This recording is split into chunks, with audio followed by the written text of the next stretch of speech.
Hey everyone, Mike here in the BFH garage. Today we're doing a re-gear on a Jeep Wrangler JL. I have the rear Dana 44 up on the rack right now. I have the front Dana 44 over there on my cart waiting to go next. In both axles, we're going to be installing ARB air lockers. So I'm going to walk you through this process on how to re-gear your Jeep Wrangler JL. All right, let's get started. So the first thing I like to do is when I'm working on an axle is I want to make sure I have the correct bearing cap orientation.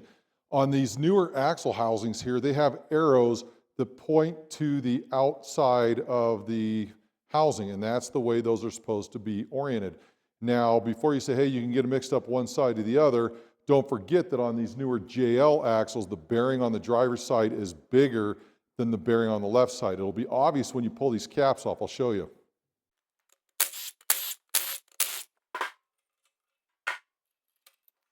So when you look at these bearing caps here, you can see how one is definitely bigger than the other. Now to get the carrier out of there, we're going to take our little box wrench here. We're going to do the ring gear trick. We're putting a box wrench on the ring gear bolt, and then we're going to turn the pinion. It's hard to get a hold of these pinions here. We're going to turn the pinion, and it's going to walk that right out. And you see how that goes? You notice how I have my axle pointed down. I don't want to lose that carrier onto the ground. I'm going to take that, make sure it's completely loose. Then we're going to pull this out. And man, this one had some good preload on there. So right from the factory, great preload. They also have had master shims on each side. So as typical housings do, you'll have a thick master shim one side to the other. And you can see the difference in those bearing sizes there. Nice thing is I don't have to worry about getting those mixed up, which goes what side to what side. So now what I have to do is get the pinion out, and to do that, I'm going to have to go to the back side, get my impact. We're going to take off the nut, punch everything through. All right, to get the pinion out, you need a 32-inch socket. We're going to hold that and drive it off. Now I'm going to leave that nut threaded on just a little bit, because when I go to punch this out, I don't want that pinion falling. I got my trash can there to catch oil and stuff, and if the pinion falls out, but you don't want that falling out if you can help it.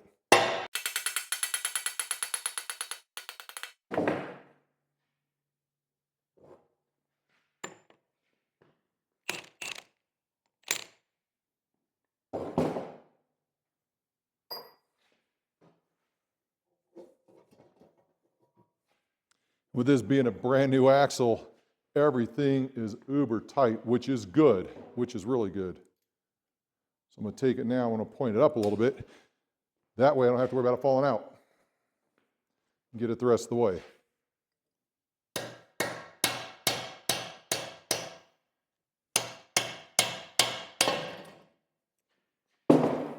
Hold on the yoke.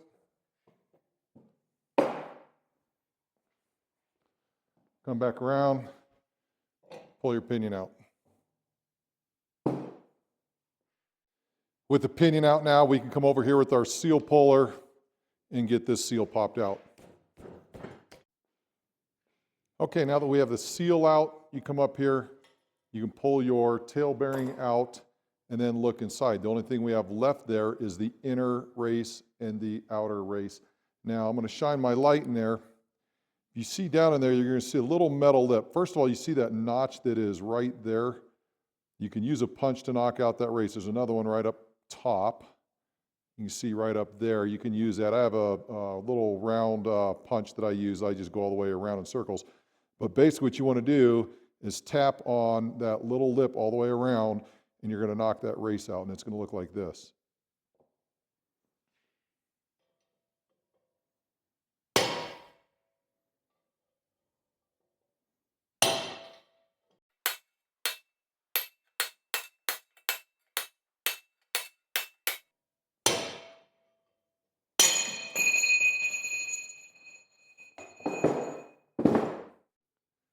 And now for the tail bearing race.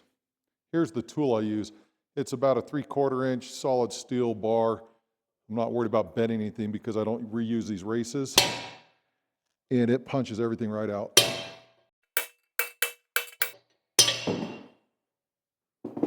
All right, I got everything cleaned up in the housing. So I took the internals completely out, both in internal races. I got the carry out, got everything all cleaned up, got the housing cleaned up.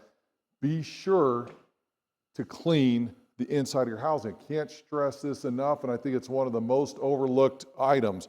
You want to make sure you clean out the bolt holes. You want to make sure you clean out the race bearing seats. You want to clean out every little bit of loose gunk there is, because if you don't and you go to put one of these in there and there's something behind the race, it is going to completely throw off your readings, and it's going to make everything sit in there cockeyed. Take the time to clean it up. Now, with that being said, on these new JL axles here, you're going to notice some silicone kind of stuff on the inside right there. And that's what it looks like. And what that is not a seal in the sense that it's a replaceable seal. That is nothing more than the sealant that they use when they press in the axle tubes. You see it on all sorts of axles. On the old TJs, you would see it and it would be this bright orange color. So in this one here, it looks like a bunch of sealant. If it's in the way, move it. If it's not in the way, don't worry about it. It's not a big deal. So on the JL here, again, we have two different size bearing caps, which means we have bearings that go on different sides. So you can account for that when you're pressing these on. You can't make the mistake and put the wrong bearing on the wrong side because it's not going to fit. Pinion bearing here, now compared to the older axles, these use the double ball bearing type bearing there. So this is our pinion bearing. And we need to get that race installed because this isn't coming back out. So once we install this, it's there to stay. And the pinion depth gets set behind the race. Even from the factory, it now goes behind the race. On the old TJs and stuff like that, the pinion bearing used to go between the pinion head and then the bearing would press on. Nowadays, that is not the case. So I'm going to start with the original shim stack. That's going to get me in the ballpark of where I need to be. So I'm going to take the pinion race and I'm going to drive it in with this shim. And if it's not wrong, again, you have those notches on the inside. You could punch this back out easily and make adjustments as necessary. If you're afraid that you're going to mess up your bearings or mess up your race or whatever, then what I suggest you do is get a brand new race that is the same manufacturer, exact same number. And what you can do is you can hone around the outside and make what's called a setup race. When you do that, you can take that setup race and it'll slide right in, right out. And it's easy to do this, in, out, until you get your pinion depth established. And once you do that, then you could take the new race with whatever your shim stack's going to be, put all that together, and that'll stay there. So a couple ways to do that one. So once I get the outer bearing race put in, I'm going to get the inner one set, and then what we need to do is insert the locker and check for backlash and pinion depth. But before we do that, we have a lot of work to do. First thing I need to do is get this ring gear in the oven. It just makes it easier. There's some people who do it different ways. The one thing I caution you about or against is don't put an open flame on that ring gear because you can damage it. And number two, don't draw the ring gear onto the locker. You see how it doesn't slide right on? Well, I'll get that off here in a second, but you can't draw that on with the ring gears. You end up stretching the ring gears out, and if it goes on crooked and you don't catch that, then you get a wobbly ring gear. You throw it in the oven or over near a heater like I have sitting right there. It doesn't take much to expand that metal to have it slide right over. Be sure to get your ring bolts in there and have it drawn up snug as it cools. That way it's a good, perfect fit. So I already have the oven heating up. I'm going to go throw this ring gear in there, and when I come back, I'm going to set these two races, and we're going to take it from there. Okay, for the tail bearing race, make sure you put a thin coat of grease around your race. You're going to set it right in there like this. You want to make sure you get this thing started nice and straight. You're going to take your seal driver. You're going to set it there. Straighten everything up before you start pushing in. This one's cockeyed just a little bit. And when it tinks, it sounds like this. Hear that? Okay, for the inner pinion bearing race, I'm going to take that shim. We're going to start there, see where we're at. Then I'm going to take the race again, thin layer of grease. That way it doesn't seize inside the housing. I want to make sure this thing starts straight as I can, right about there.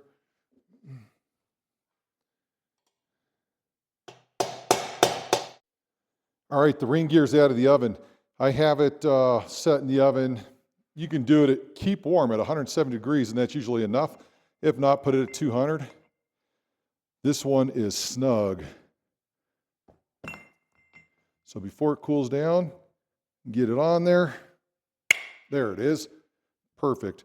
Now I'm going to start 2 bolts, draw it on, and then I'll get the rest of them.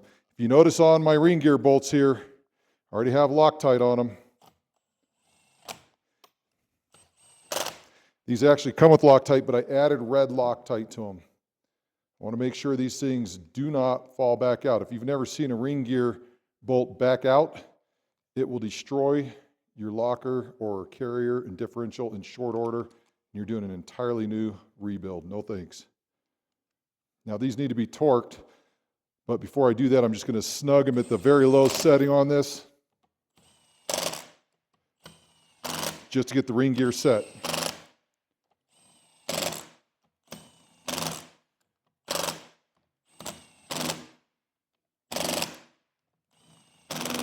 There we go. Now I'll take it and torque them the rest of the way.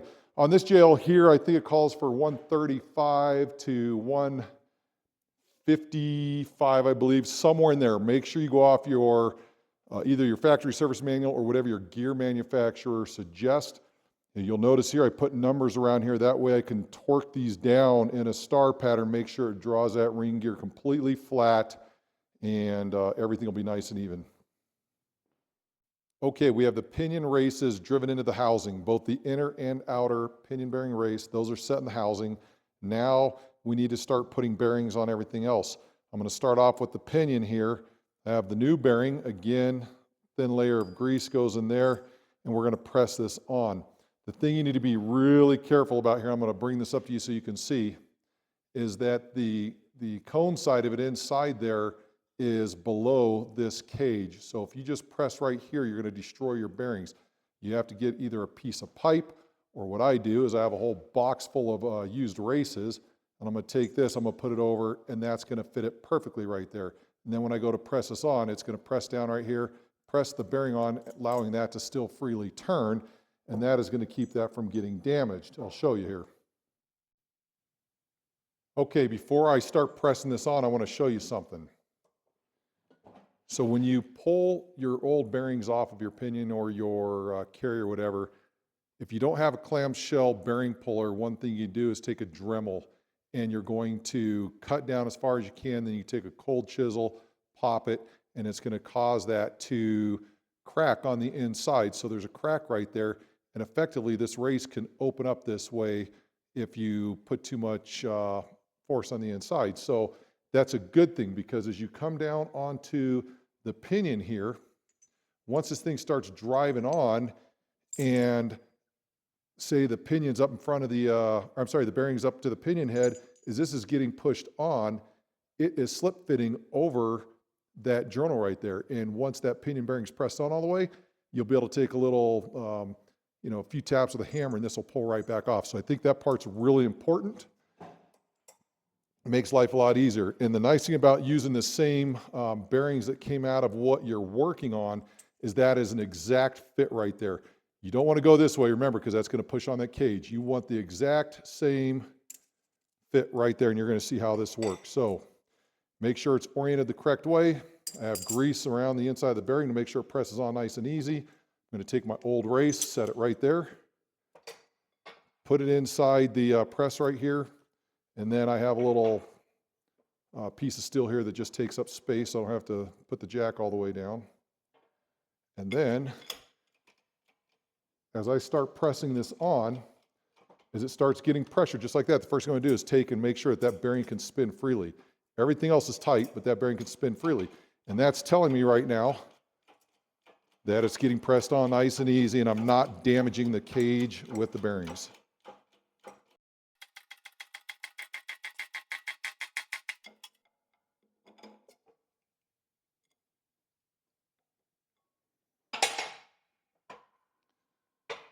Now, once that's down, I can pull this out, and you see how that bearing is still on there kind of snug. I take that and it pops right back off. All right, now it's time to press on the locker bearings. I'm going to start with the non-ring gear side first, because once I turn this over and that bearing is on, then I'm going to have to be dealing with the seal housing and all that. And I want to make sure that I'm not going to be messing with the seal housing, taking a chance on damaging it while I'm over in the press. So I'm going to press on the non-ring gear side first, and then I'm going to press on the seal housing side. All right, now it's time to press on the bearing on the seal housing side. Inside these two little grooves here, you're going to see right there, that's where these two little O-rings go. So we need to get the O-rings installed prior to putting this on the housing. I'm going to show you how to do that right now. So the very first thing you're going to do, you're going to take some gear oil, put it between your fingers in a substantial amount. Don't be afraid to get this thing completely lathered in gear oil. You don't want to get any dings, rips, tears, anything like that. Just big gooey mess right there. And you're going to take it in. You don't want to twist it. You want to put it in straight. It's a square kind of seal there, and you'll see how it fits right into the housing there. Just keep working it around, and eventually it'll pop into place. Looks like there's going to be excess, but believe me, there we go. So you see how that works? There's no twist. Everything is in there nice and straight. Do the same thing for the other seal. And then when you go to put it on, you have to be really careful, and I'll show you exactly how that works. So again, go to the opposite side. There's two grooves there. And if you haven't done it already, make sure you blow through your copper line with your finger over the hole there to make sure that your seal is good. So that's pressed in. So if you look up really close there, you can see how it's not twisted and everything is in place as it should be. Now the key when you go to put this thing on, because it rides over this lower part of the journal there, you see a little hole there. You probably can't from the camera angle, but there's a little hole there, and that's indicative by this drill hole here. You know exactly where it's at. The gap between those two rubber O-rings rides on either side of that hole. The O-rings ride on either side of that hole. That gap covers that hole. So when you go to put this thing on, make sure you do it with this cup side up. You see how this side's flat? Cup side up. And you need to just twist it back and forth until it grabs. If anything gets twisted up as you're putting it in there, start over and redo it, because you don't want to have to come get this thing out after you got the bearing pressed on. Now with the seal housing in place, thin coat of bearing grease right there, we are going to press this bearing on, and it will ride inside that little cup portion of that. When you are pressing this on, take that old race that you had, put it on the bottom there, so that way we're not pushing up and damaging that. I'll take this race off, but I'll put the other cone there, I should say, and that will give it support from this side. And then as you are pressing on from this side, take your old cone, put it there, and then you're going to press down and everything should be set. Okay, here's where you want to be very careful. So you see I have the cone part of the old bearing upside down. You can see how the cage moves around. That means that this is pressing on that other cone. The cage is not going to become damaged. Up here, I have the old cone that is pressing the new cone on, and the cage rotates freely. So as I start my press, I'm going to start it, and I'm going to keep turning this to make sure that everything's going on the way it should be. And you can see how it just got lined up right now. It's getting pressed on straight. Again, there's grease on the inside of this bearing, so that way it slides right on the journal, and it's going to actually press all the way down to that. And this thing will turn, your seal housing will turn when it's on the axle. You got to be careful now, because this thing's going to be pressed on. So you're going to have to count for that copper line at all times now, because you don't want to damage that thing. So the press this bearing on, pretty straightforward. You can see how it's bottomed out. I'm going to let that up, and we're done. Okay, our next step now is I want to make sure that I take some gear oil and get a little bit on these bearings, because you don't want to run these things dry as you're setting up and everything like that. Just get enough in there that it's just going to get on the face of those rollers and spin without being metal to metal contact. That's really important. On your rear tail bearing, you have these ball bearings here, so you're going to have to just kind of put a little dab around there, let it get in there, and then spin them around real good. Make sure you get on the face of the ball bearings. That way everything has a base layer of lube and we're not running metal on metal. Okay, now we're ready for assembly for the first time. So I'm going to take the pinion, I'm going to put that into the housing, and on the back side, we need to take the tail bearing, put it there. Once we get that through, the companion flange or yoke goes on, and then we tighten it down using the old pinion nut. And what we're going to do is we're going to get it torqued down so it has a rotational force resistance that is similar to what we want our final preload to be. Usually 16 to 20 inch-pounds works for me. With this setup, slightly less than that. It's 12 to 16 or something like that. I'll have to look it up again, and that's fine. Somewhere in that ballpark. You don't have to be exact. What we're trying to do is just keep the bearings snug against each other so there's no movement, and we go to run a pattern that it's going to be a true pattern. We will worry about preload at the end. Do not install your crush sleeve until final setup. I get asked that all the time, or hey, I'm having a problem, I can't figure out why I can't get any resistance. Do not install your crush sleeve until the end for final setup. Otherwise, you'll never be able to get that resistance, and you'd have to be using a new crush sleeve every time. You can do it with your impact, just getting it on there tight enough so there's a little bit of resistance, and then you can check your backlash and run a pattern, see where you're at.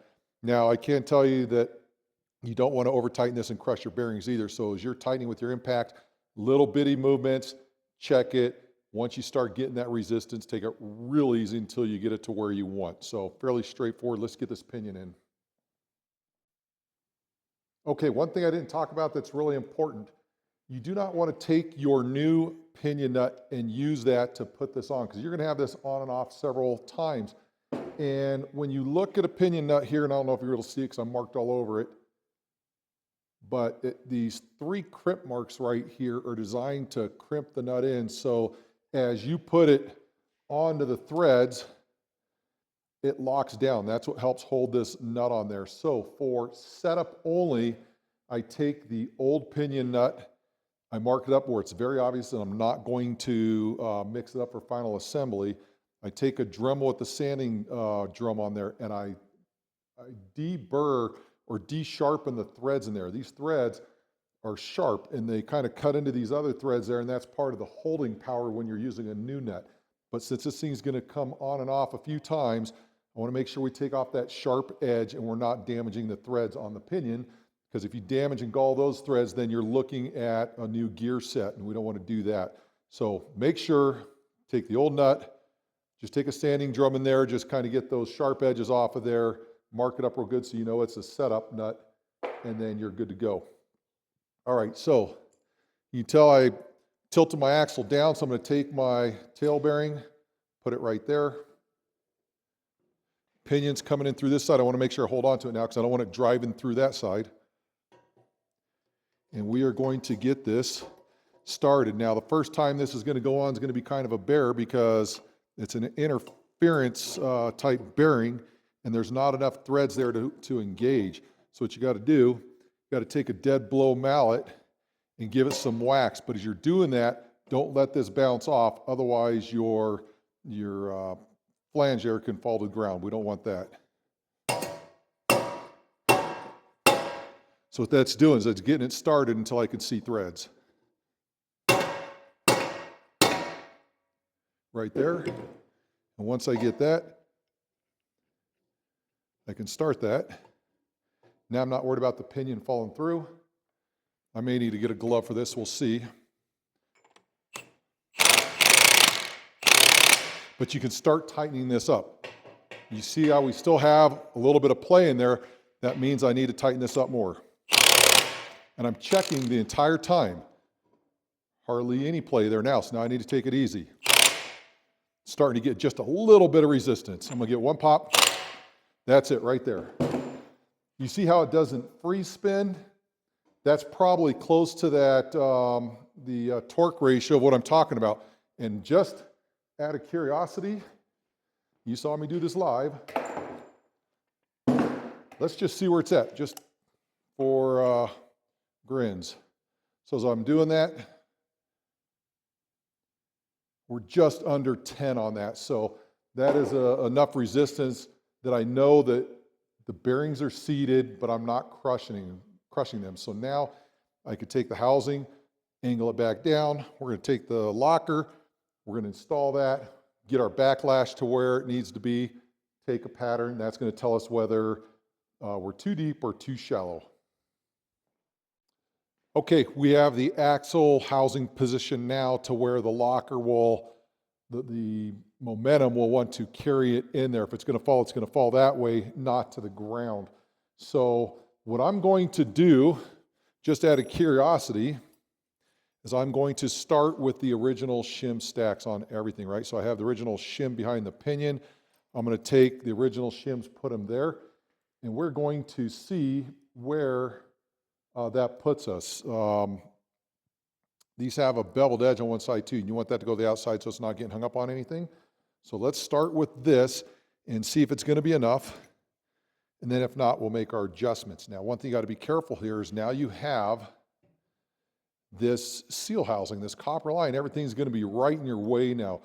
You just got to be very careful with stuff like this. Once it's set up, it is awesome, but until you get it there, you got to be really, really careful with it, okay? So we got the shims, it's kind of falling in right now. So I can tell you already, we're probably not going to have enough preload. Yep, I can push the shims in using just my fingers. Now talking about this seal housing, you see how it's just almost up against that. You could take a wrench or a screwdriver, something right on the edge of that thing and rotate it down. Remember, it's on those rubber O-rings and it's going to spin around the locker as it's driving. So keep it out in front of you like that and you're good. So now with those shims all the way in, you can hear that we have backlash, and the backlash on this is the amount of space that's between the ring gear tooth and the pinion gear tooth. That sounds excessive to me. Normally I would put the bearing caps on first to double check and make sure, but that sounds excessive enough that I'm not even going to take that step. I'm just going to put this here and just take a look. Make sure it's not on the backside tooth.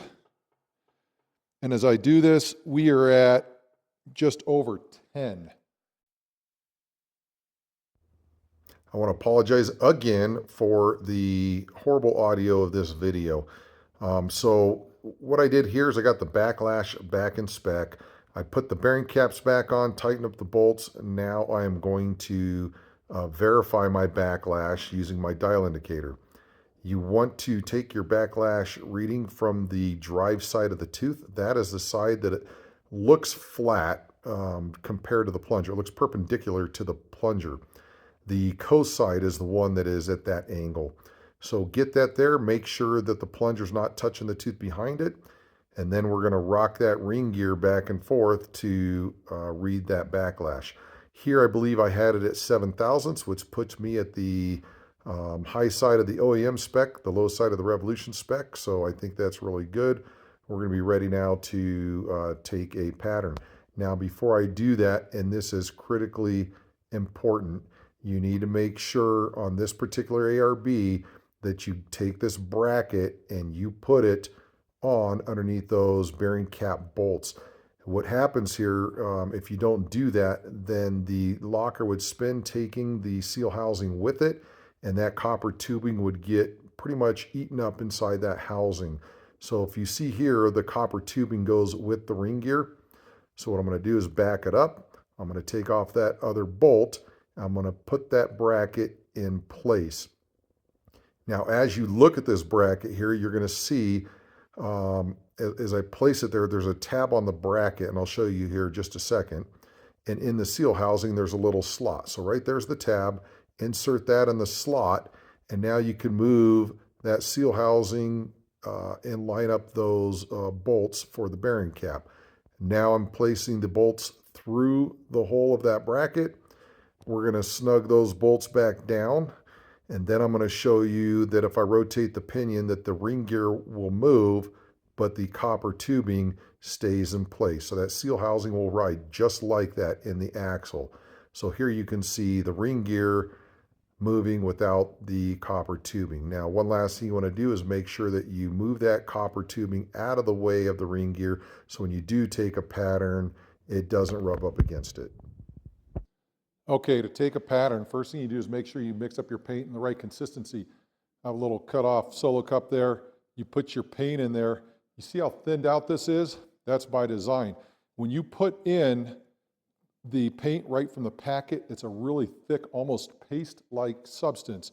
Take some gear oil, start squeezing some gear oil in there, and you just want to start mixing it around. And with all that gear oil, get it all mixed in there nice and good, and then pretty soon it becomes a thinner amount of paint. Now when you do this, you only want to paint 3 teeth, both sides, and you want to, when you apply the paint, you want to get it over the entire tooth, just like I'm doing right here, and I'll use this hand so you can see a little bit better.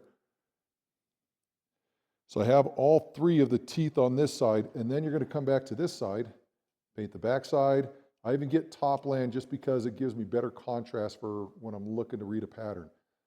But you see I didn't add any extra paint. I just put it on as thin as I can. I just want to put it on as thin as I can.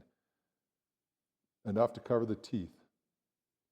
And that is it. That's all I want to do. Now when I come back to take another pattern, say it's too deep and I need to adjust shim depth and everything, I won't add any more paint to this. I'll just re-smear this.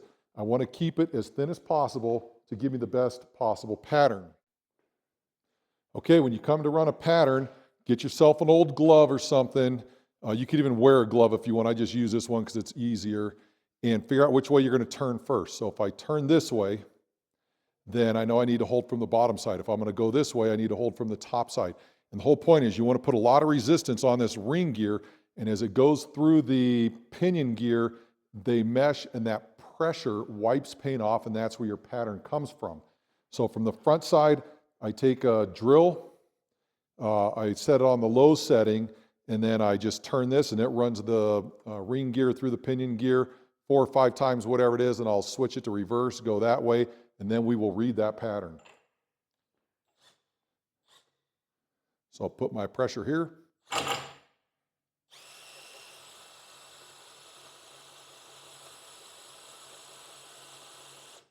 Reverse it. Come up here.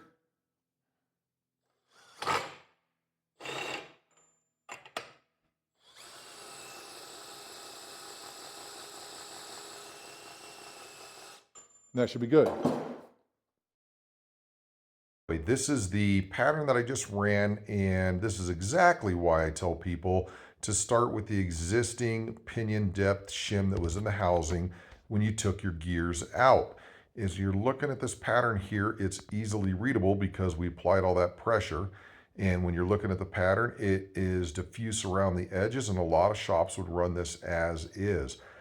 I like starting with that original shim because it gets it really close as we can see, but I do strive for getting it to be the best it can be.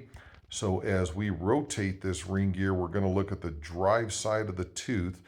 And as you're looking at the drive side, you're going to see how that pattern also is centered in that tooth, takes up a whole lot of real estate, which I really like. But the one thing that's missing is that little thin piece of paint right at the top of the tooth. I think that's a good telltale sign for me. So in this case here, I'm going to go ahead and decide to add 3/1000 to the pinion depth, have to reestablish backlash, and then I'm going to rerun the pattern, and it's a big old game. We have our 3/1000 pinion shim behind the race. We're going to take our tail bearing. I'm going to set that in there. Pinion's going to feed through. Remember, you want to hang on to this so it doesn't slide out the front side. And then your companion flange Goes right over the top. And we got to get this thing started a little bit. So a little bit of help with this. Remember, when you hit this thing, you want to hit it and not let it bounce back, so that way your flange doesn't pop off.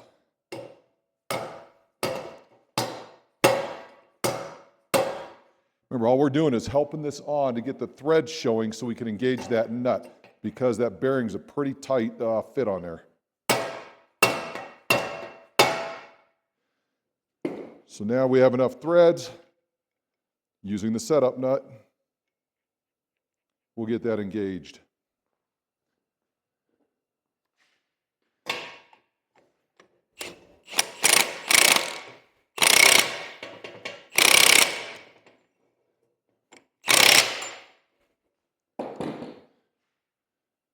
Now that has resistance right there, which is good, and that actually feels pretty good. But just to check, just to show you that the feel is pretty good, right at 15 inch-pounds, so that's perfect. So now we need to put the carrier back, or the locker back in there, get our backlash set, and then run a pattern. So now we'll take and we'll turn that back down, so that way the locker momentum wants to carry it in.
So right now we're at 7th thou.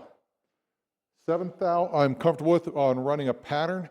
That's the high end of the stock spec, the low end of the Revolution spec. So I'm going to get my pattern, or not my pattern, but I'm going to get my paint marks turned around to where the original ones were, get those painted up.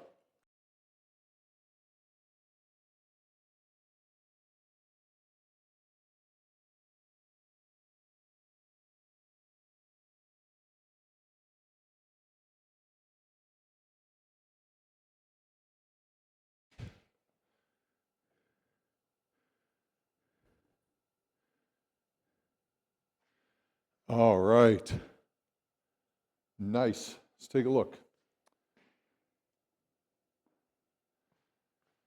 Now, as we're looking at the pattern there, we want to make sure that we have a good diffuse pattern. You notice how we don't have a harsh line at the root. That's a good diffuse pattern.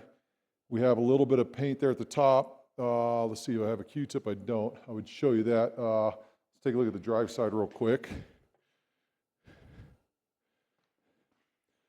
On the drive side, you can see how it's diffuse there. Now, you'll notice on the root of the drive side, you start to get that harsh line, so it's right where it's at the point of becoming too deep, but we want to favor the coast side on this because that is the forward motion of this gear. So the coast side right now is perfect. Let me go get a Q-tip. I'm going to show what I'm talking about. Your pattern here, you want to have a little thin line right at the top of topland there, and that's on the face of the tooth, not actual topland. But if I take this Q-tip, wipe away, you see how you get that little notch right at the top? That's showing me that we're not running off the top side of the face of that tooth. Everything there is good. I love that pattern. It is good to go, so I'm going to leave it right there. Now what we're going to have to do next is we have to get the seal and all that stuff put on the backside with the pinion. But before I do any of that, what I'm going to do is get the hole drilled for the airline here. We're going to have to get this all shaped over where we want it. and then I can get it drilled, tapped, and ready to go for that fitting. Okay, so now we have to determine where we're going to run this air line. The easy answer is right up top above the ARB here. There's a nice big open flat spot on both sides. That's an easy way to do that. If you plan on putting a truss on this though, that might create some problems. So what I did, take a look at these two pictures here, and this is what they look like on a stock Rubicon axle.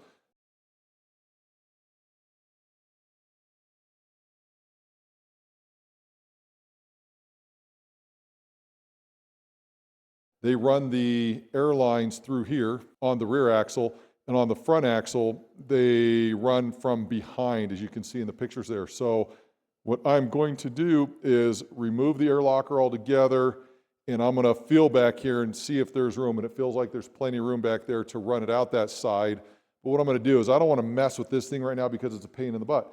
So in your case, it may be the same thing. You're going to have to deal with this. Fortunately for me, I have extra copper tube laying around, so what I'm going to do is pull the locker out, put the bearing cap back on so I know what my clearances are, and I'm going to bend this thing, I'm going to put it through, see where it's going to line out, measure it to here, put a punch mark, drill through here. The downside of this is that's about 3/4 of an inch going through that way of steel. So when I go to tap this thing, I only need to get as far as what that tap needs to go. The downside is that makes that a little bit of a booger to get that thing in there, but when it's set, the nice thing about it is it's going to be out of everything's way. I'll be able to form it right along the top side of the housing here and over the ring gear and back down to this side. So should be straightforward. If you don't have a copper line like this, you can find something that's roughly 5 millimeter, doesn't matter. You can just, even a nail would work. You just want to take something, put it in there, feel what your clearances are, and try to figure out where that spot is over here before you drill your hole. Okay, as we start to figure out where we want to run this copper line, now that I have the locker out of the housing, I can get a better look at what we have here. So when you look inside the housing, if you look right up in this area here, you're going to see a little circle.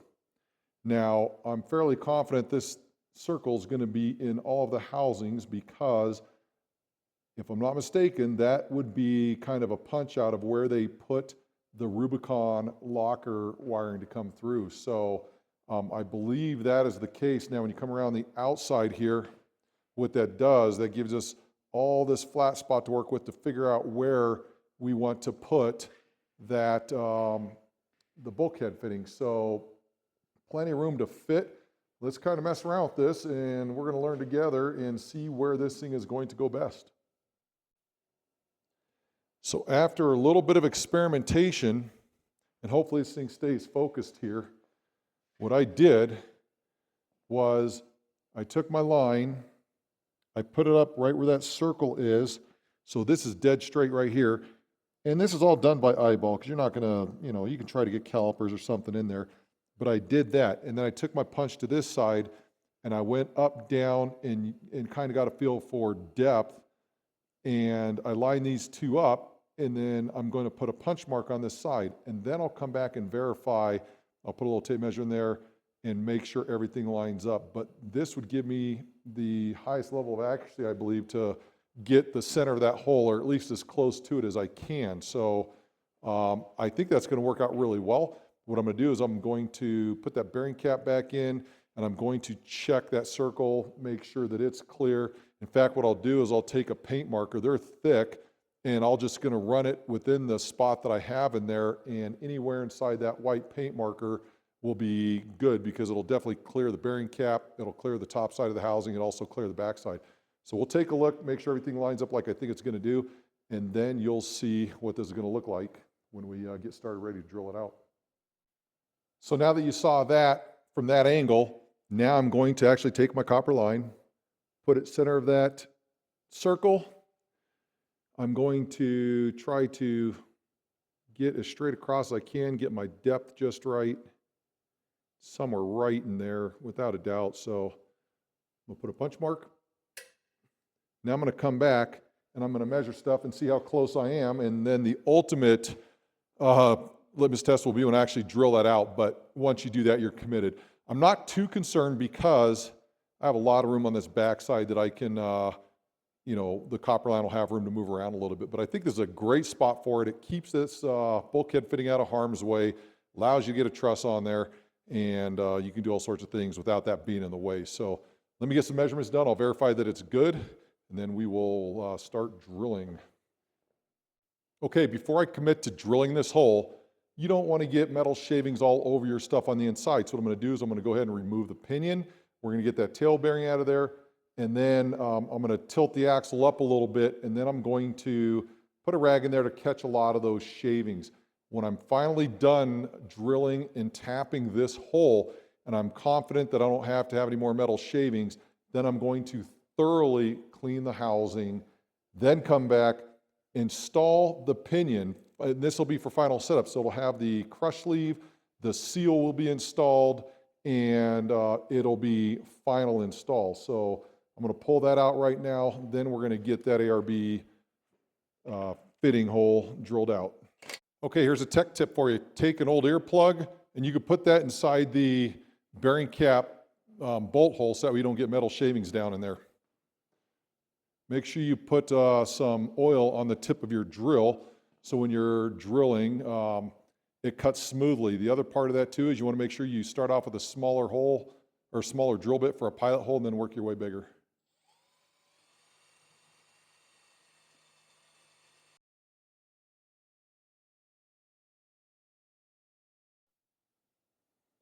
Now that we're done drilling,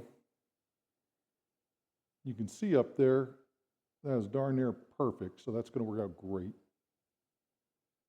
Okay, we're not ready to clean the housing just yet. You want to make sure you get your quarter MPT tap, get some lubricant on there, and you're going to tap this out. Now, understand that that's pretty wide in there. You're not going to send this thing all the way through. You just want to make sure you get it deep enough for the bulkhead fitting to fit in there snugly without breaking off. So the other thing you have to take into consideration too is you're turning this, you can see you don't have a whole lot of room. So just be careful as you're tapping that hole, and again, just deep enough to get the bulkhead fitting in.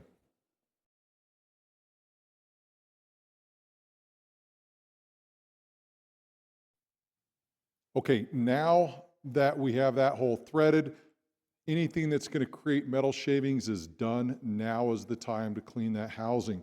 For me, I simply have to pull this blue rag out, making sure I don't spill any of those splinters, and then I'm going to turn upside down, spray out the bunch of brake clean, and I'm going to make sure this housing is completely spotless. I don't want any anything missed and able to get in and mix in with those bearings and cause premature wear.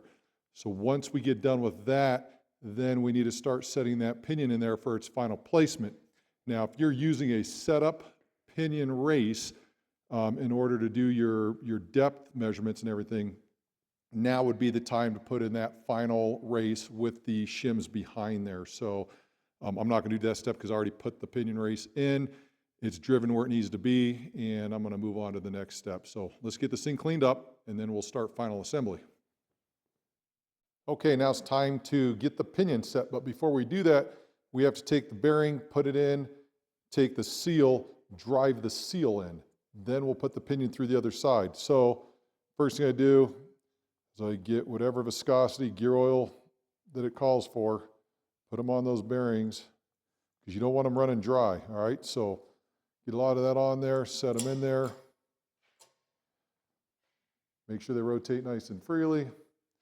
Then you're going to grab your seal. Now your seal here, you can see that I packed it with grease around that lip.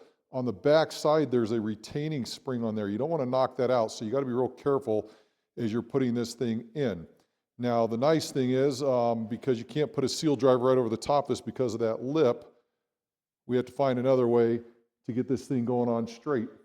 You take one of the old races that came out of there, it fits right over the top. Get it perfectly centered, start tapping in a circle, and you'll see where it wants to start grabbing.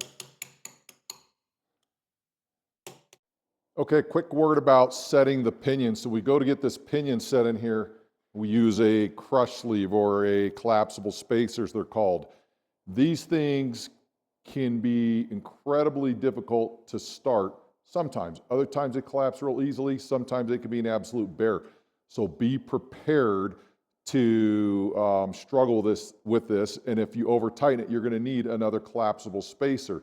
So if you're working on a daily driver, and more likely you don't do this for a living, so this is geared for you DIYers at home, have one or two of these extra on hand so it doesn't put you down, because these are they're a little difficult to find sometimes. So another trick that people will do is if you're having a hard time crushing the spacer, you'll hear pros say they put it in a shop press and they get it started. We are talking thousandths of an inch here. So if you're going to go that route, make sure that you don't over crush it and then it becomes useless again anyway. So if you're going to do that, barely put any pressure on there, just enough to get it started. So these can be an absolute bear. So the way this works, collapsible spacer only goes on one way, not this way, because you see how it doesn't hit the bottom. So that way goes all the way to the bottom. Next thing we're going to do is we're going to take our red Loctite and we're going to put red Loctite on the threads. Oh, you know what? Actually, before I do that, let me back up one. So I'm going to get this started, and I'm going to use the setup nut, and that's going to drive the companion flange on, get that set. Then I'm going to pull this off. Then I'm going to clean the threads and then put on my Loctite when I'm ready to transfer over to the new nut. So that's the way that goes. And yeah, those C's can be an absolute bear at times. Make sure you got your collapsible spacer on the correct way. We're coming through here. That bearing's going to want to push into the seal a little bit, so be careful because you don't want to damage the seal. And just like all the other times, make sure you get your splines lined up and onto that, and we're going to have to tap using this. When you hit and hold, don't bounce back, because if your flange doesn't take, it can fall off and fall to the ground, and you don't want that.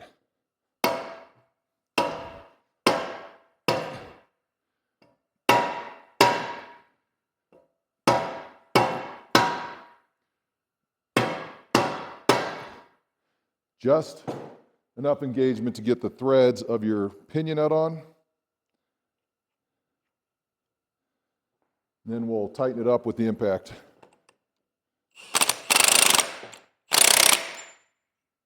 Make sure that bearing's seated real good.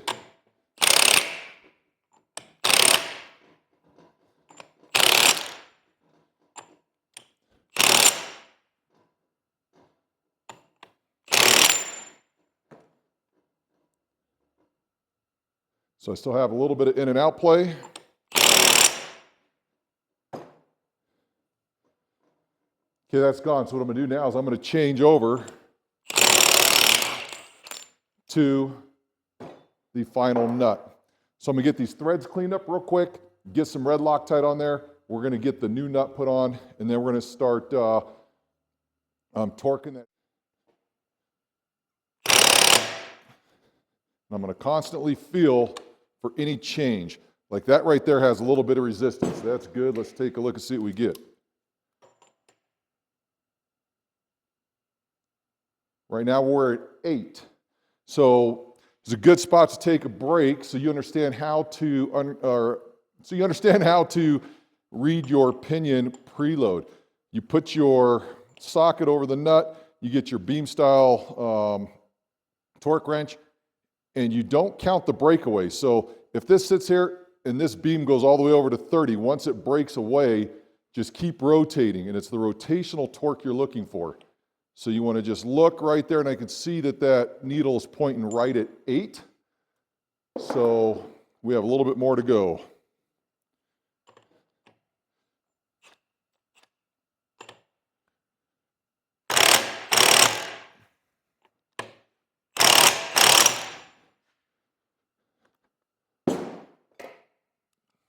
Constantly checking. Just about 9 is all, so we're getting close to where we got to watch it.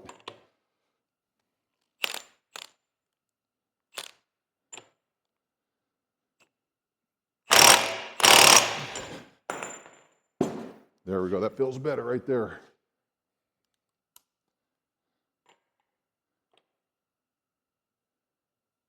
Yep, there we go. So that moved up to 12. I'm going to get that set right about that 15 mark to get that set. So we're looking for 15 inch-pounds. You go 16 to 20. Factory setup, I think it's 12 to 17. So I'm going to get right in that 15 to 17 range to make sure that I'm kind of right in the middle of that spec. So that'll be good. All right, I'm not going to lie, this one here was a bear to get it set where I wanted it. So the impact, I just wanted to sneak up on it so I didn't over torque it, so I had to do it 4 or 5 times to get that, but now we have it. The way we're going to check that now is using our inch-pounds torque wrench. And again, we're not counting the breakaway torque, we're looking at the rotational torque. So as I start to go, you're going to see that we're right at that, right about 16 inch-pounds, maybe 17, somewhere in there. That's perfect for what we need. My pinion is officially set. Now we're going to tilt that axle back down. We're going to install that carrier, and then I have to run the copper line out the side. So that's only going to take a little bit of work, but we're almost done. Okay, here's where I'm at. So what I did is I took out the shims that I'm using to set the preload. Right now I just have the 2 master shims that came with the axle in there. That allows the locker to just kind of fall in and I can pull it right back out, and it's not a big deal. And the reason I want to do that is once I form this copper line over here, I want to be able to just, pull the copper line out, pull this out easily so I can cut that copper line. I don't want to do it while it's in the housing, because I want to make sure there's no burrs in the end of the copper tubing here. So I do have the bearing cap bolt on this side, and I also have that bracket in there because that's where that seal housing needs to be set up. And that'll also make sure that I clearance everything the way I need. So the way I like to run my copper lines, you've seen some of my other videos, I have an ARB install video for TJ Dana 44, is I like to come up over the ring gear and I put a loop here and then I'll set it out that way. And the reason I like to put a loop in there instead of just coming straight over and straight out is that when you put the loop there, it gives you a little bit of a spring so I can kind of pull that out, get it tucked up in there, let it go back out. In addition to that, if you make a really rigid connection here, when you're off-road and this thing's under heavy load, it will flex a little bit in here. It's going to want to kind of kick out just a little bit, and if you have a really rigid connection, then that can create damage. So by running that copper line here and doing it that way, it allows for just that little bit of movement if the axle housing decides to flex just a little bit under load. So with that being said, I'm going to uncoil this copper line. I'm going to kind of form it to where it goes out that side, and then we'll go from there. I'll time lapse it so you can kind of watch what goes on.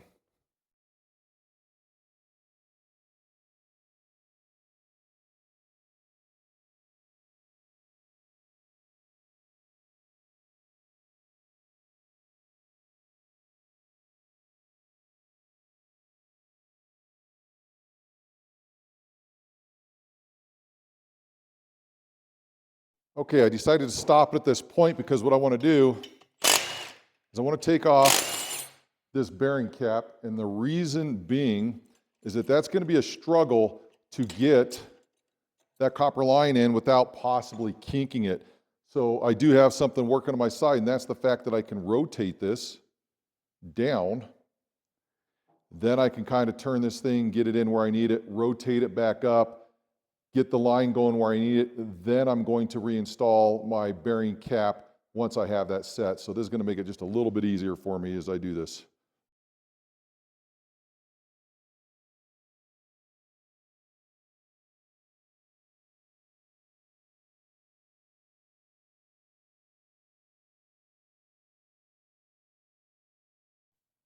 Let's talk about installing the bulkhead fitting into your axle housing and making that connection to your ARB air locker.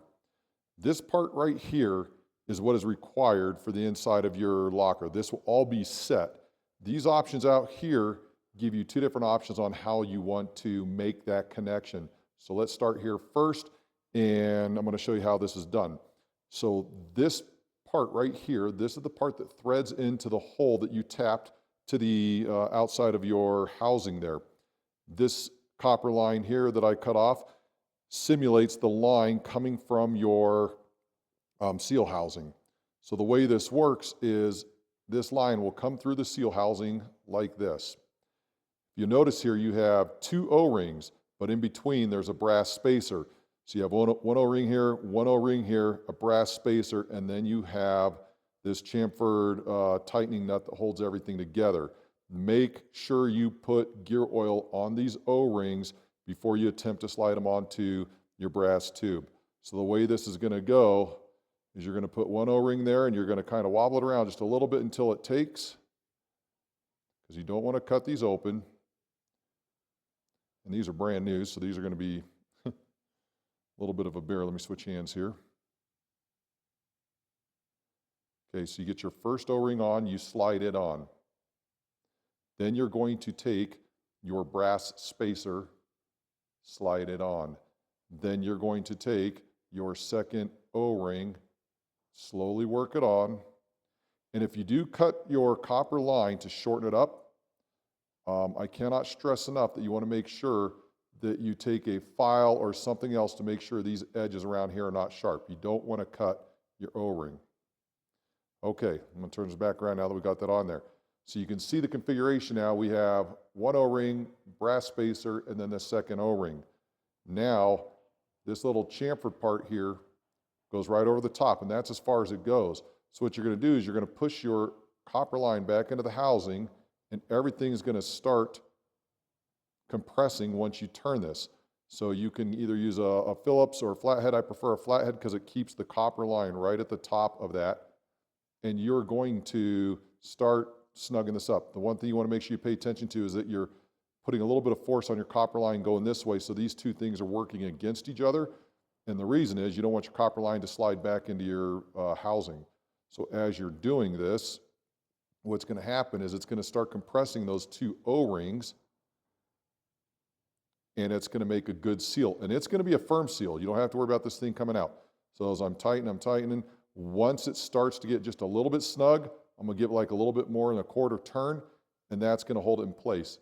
That is going to be what it looks like when you're done. I can try to pull this out now, and it's not going to come apart because the compression of the two O-rings against that spacer is enough to hold that thing in place. So take a look right there. That's what it looks like when it's inside your housing. So once this thing's inside your housing now, this is not going anywhere. Once that's done, now we can take and form the rest of that copper line, and you can profile it inside your housing and make sure it's not going to get up against your ring gear or anything like that. So let's say all of that's done now. We have this fitting here. Now we need to make the determination. Do we want our airline coming out straight, or do we need to go at a right angle? If you're going to go straight out, in other words, if you come out of the top of the housing and you want the line to come straight up, then what you're going to do is you're going to take this fitting right here, you're going to apply some thread sealant there, and you're just going to screw that in, and you're going to tighten it down firmly. Don't over tighten, but you want to make sure that it's firm so you're not going to have anything leaking out. Now, you're going to take your black line from this side, and you're going to put it through this fitting, and you can see this little ferrule here. You want it in this orientation, and you're going to put the black line through that as well. And then the black line is going to settle right in there. So get this started with your black line in there, and now you're going to want to hold a little bit of pressure on your black line as you tighten this one up. Now, I do want to caution you that you want to back up this fitting with the wrench too, otherwise you can over tighten this into that. And then what you're going to do is you're going to compress that ferrule in, and that's going to lock your black line in place. Now, if you have the older style blue line ARB, the setup is the same. It's just going to have different size fittings there. But since the new generation, I believe, is 6 millimeter, the old one is 5 millimeter.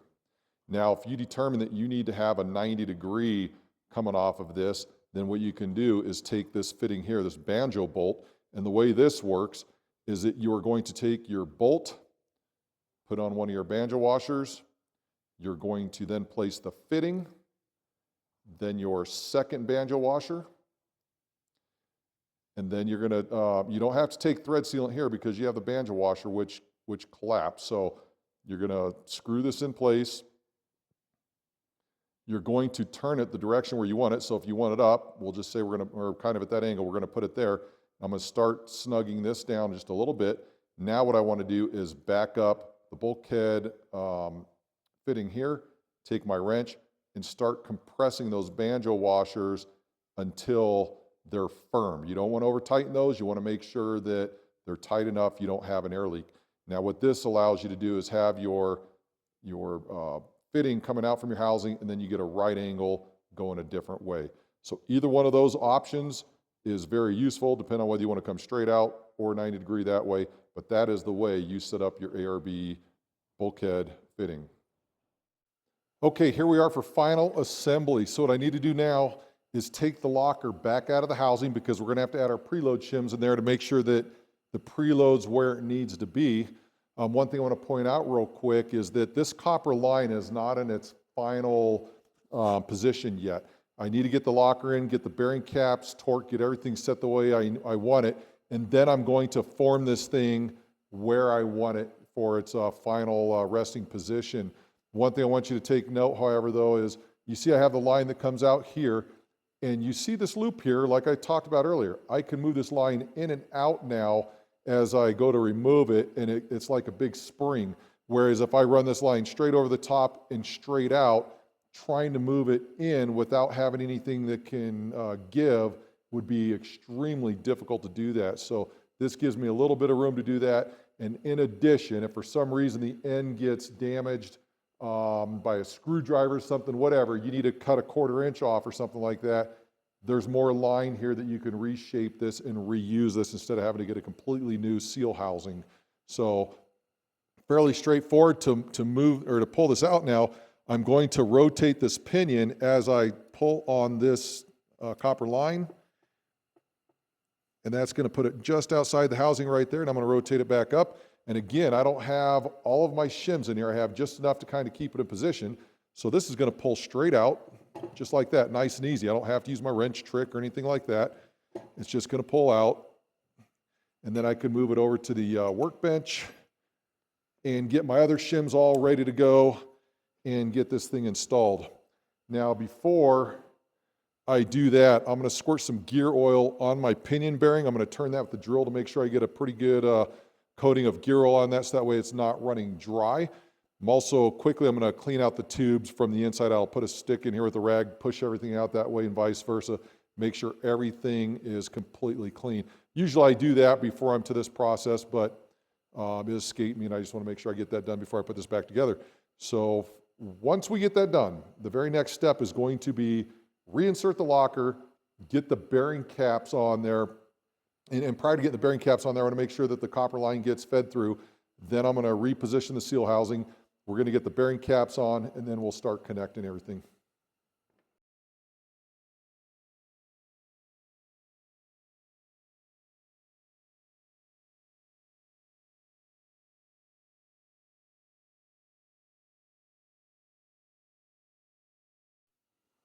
Okay, with this in place now, you can hear I still have good backlash. That's good. What I want to do, though, is I want to get the seal housing set right, so I'm going to rotate it down. I'm going to get my line bent just to the inside. I'm going to start rotating this up until I can get it to come out the hole, which is somewhere right in there, so that'll be close. Now what I want to do is get the bearing caps on and torqued. Again, on this side, you do not want to forget this bracket here. So I'm going to place this on. I'm going to rotate the pinion until the notch lines up with where it drops in. Right there. Get the other side, get it started.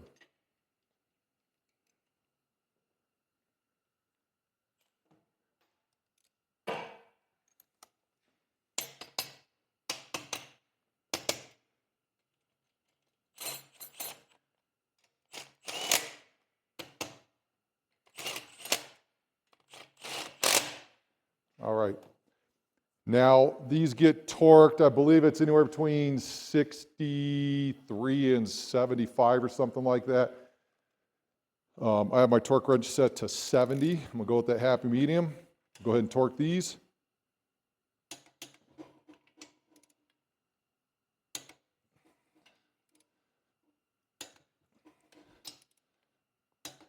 There we go. Now I can get this set the way I need to do this. And before I do that, I'm going to check my backlash one last time.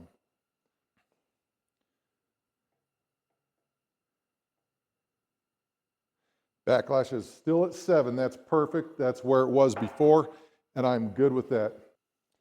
Okay, with the bearing caps torqued, now what I need to do is address getting the bulkhead fitting into there.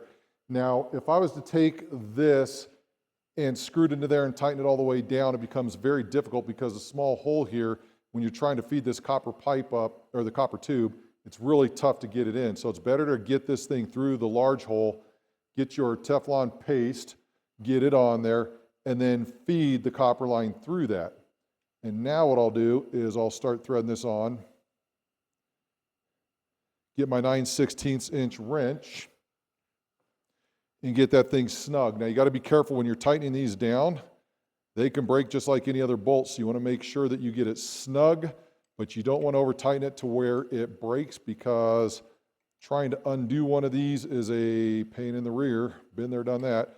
So you just want to get snug to where there's no leak. And the nice thing about that Teflon tape is that makes a really good seal there.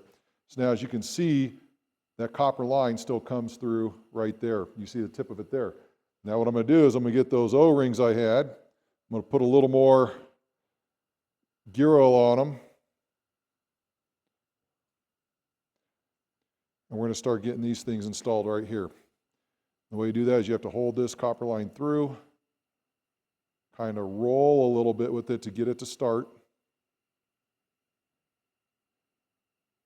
Push that one in a little bit. Get your spacer. Put your spacer on. Push it in a little bit. And this is where you're going to find that the copper tube may need to be moved around. May need to be moved around a little bit to get it to fit in there properly. So you can see it popped out there, but now that it's already in, that makes it easier. So what you do is get it to go back through the hole, just like that. I'm going to push that back out. I'm going to push that O-ring back out and start over. And this is one of those things that, yes, this is can be frustrating, but when you get it done, you're good to go. All right, you saw the little mishap I had there where the thing popped off. That's fine. You may need to redo the profile in there. If it's coming out and it's towards the end, get something with a point on it. You're going to put it right in the end of the copper tube, and you can kind of move it around to get it to where it comes straight out of that fitting, and you don't have the same problem I just ran into.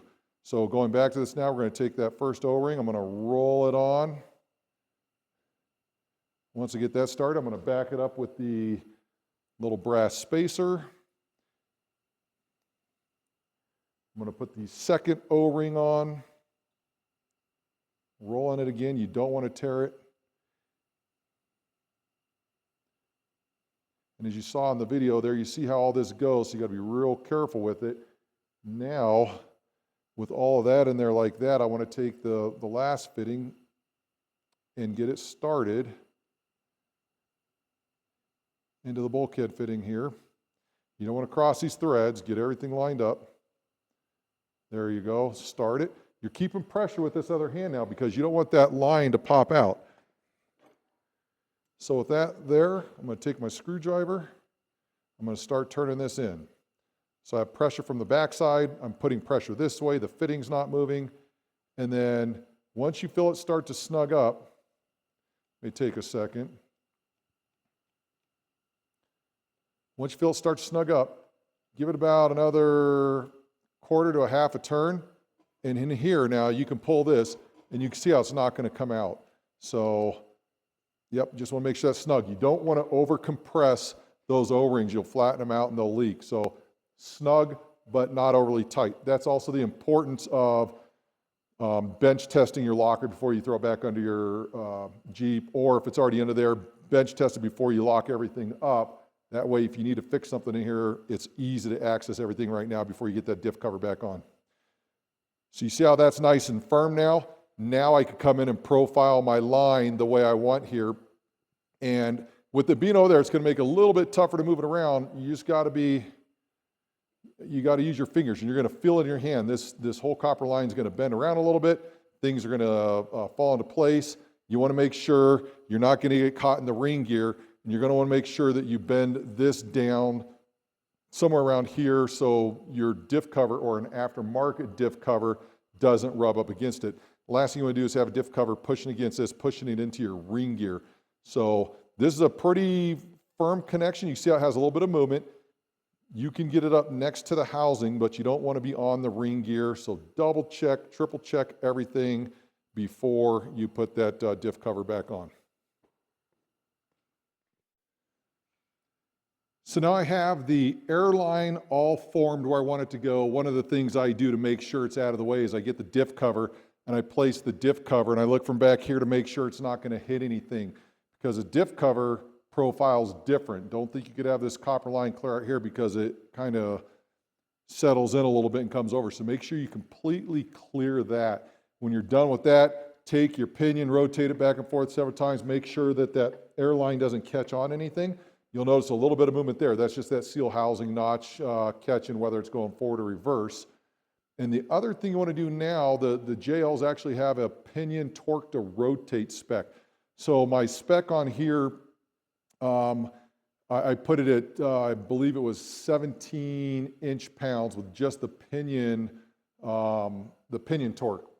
And what I had, or with the pinion preload. And so on the backside now that you have the carrier in, the locker in, they want you to do a pinion torque to rotate. And if your preload is correct, it will be an additional between 7 and I think 15. Make sure you reference whatever spec you're looking at. It's between 7 and 15. So that means that my torque to rotate number should go up from the pinion preload number by that 7 to 15 inch-pounds. So if I did that correctly, then this will now read 23 inch-pounds, between 23 inch-pounds and like 30 or something like that. So I'm going to torque to rotate, not counting the breakaway.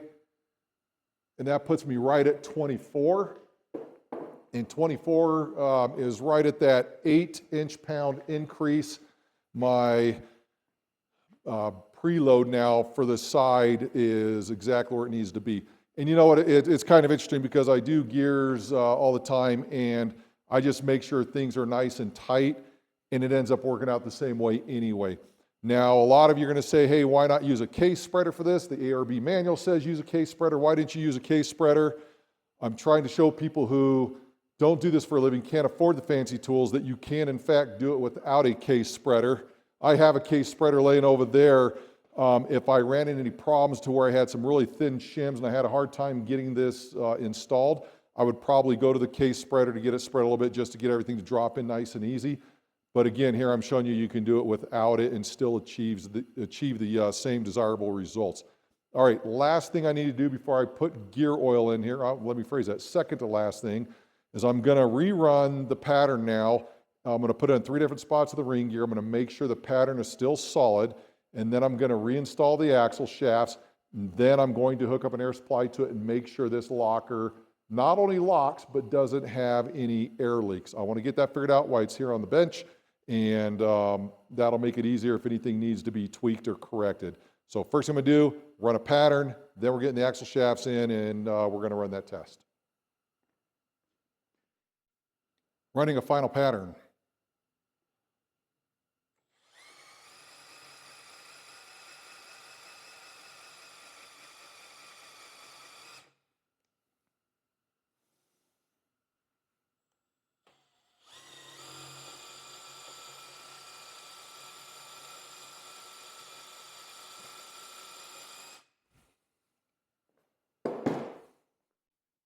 All right, I just have the axle shaft set in here, but this will be the moment of truth. Right now it's unlocked, so you can see how the right side goes forward, the left side over there goes backwards. That's open differential right there. So right now the ARB is not locked. I'm going to turn on the compressor first and listen for any leaks at my compressor.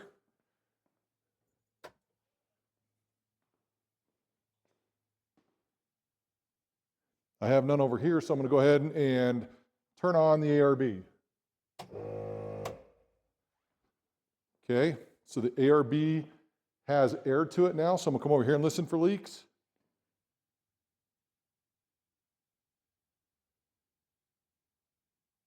I don't hear any. That's good. Now the moment of truth to see if both axles turn at the same rate. They do. So when you look over there, you see how that axle goes forward at the same time this one's going forward. That means we are in fact locked. You can also tell because the spider gears on the inside are not turning. So this thing is all set. We are, yeah, it's all set. We got our good pattern. We are ready to call this done. Just double checking everything, and yeah, everything looks great. So now what I'm going to need to do is get the axle shafts back in with their backing plates. We're going to drop some gear oil in that and send it back to its customer.